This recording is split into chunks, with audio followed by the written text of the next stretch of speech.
श्री ब्रह्मचैतन्य गोंदवलेकर महाराज प्रवचन 9 जानेवारी। नाम व विकल्प। नाम घेऊ लागले की विकल्प उठतात आणि ते घेण्याबद्दलची निष्ठा कमी होते। याला काय करावे अशी तक्रार आपण सर्वसाधारणपणे करतो, पण असे होण्यातच नामाचे महत्त्व प्रस्थापित होते हे आपल्या लक्षात येत नाही। मनुष्य नाम घेऊ लागला की विकल्पांना असह्य होते आणि आता हा नाम घेऊ लागला, आता आपली धडगत नाही, अशा धास्तीने त्यांची चळवळ चालू होते आणि मनुष्याला नामापासून परावृत्त करण्याचा ते प्रयत्न करतात। विकल्प हे अतिसूक्ष्म आहेत, त्यांचे उच्चाटन करायला त्यांच्यापर्यंत पोहोचणारा आणि तितकाच सूक्ष्म असा उपाय पाहिजे। तो उपाय म्हणजे भगवंताचे नाम।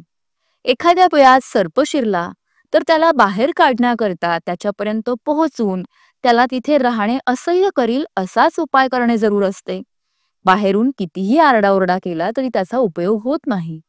बिळात धूर किंवा गरम पाणी सोडले की तो बाहेर येतो।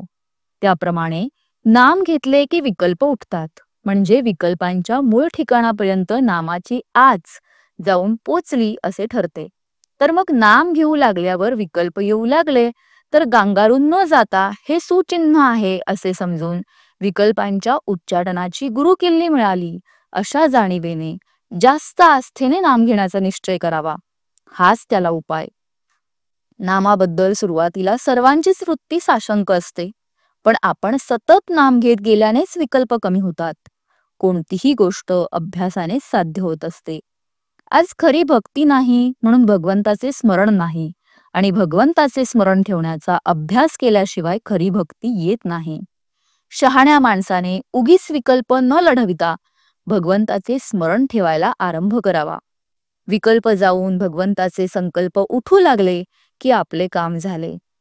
आपण रस्त्याने चाललो की नको ती माणसे भेटायचीच, पण आपण आपले चालणे चालू ठेवावे। तसे विकल्प आले तरी आपण आपले नाम सोडू नये। पण गंमत अशी होते की वाईट मनुष्य भेटला आणि आपण त्याच्याकडे लक्ष द्यायचे नाही असे म्हटले तरी तो मुद्दाम करतो आणि आपले लक्ष वेधतो। अशा वेळी त्याच्याकडे पाहूनही आपण दुर्लक्ष करतो। त्याचप्रमाणे विकल्पांनी आपले लक्ष ओढून घेतले तर नावडीने लक्ष द्यावे, पण आपले नाम सोडू नये। शंका घ्यायचीच झाली तर नाम चालू ठेवून घ्या, म्हणजे ते नामच शंकांचे निरसन करील आणि विकल्पांनाही हळूहळू पायबंद घालील। पुष्कळ केलेले शंकेने व्यर्थ जाते। आपण नाम सोडणार नाही हे नक्की ठरवले की आपली वृत्ती निशंक होतेच होते। जय श्रीराम।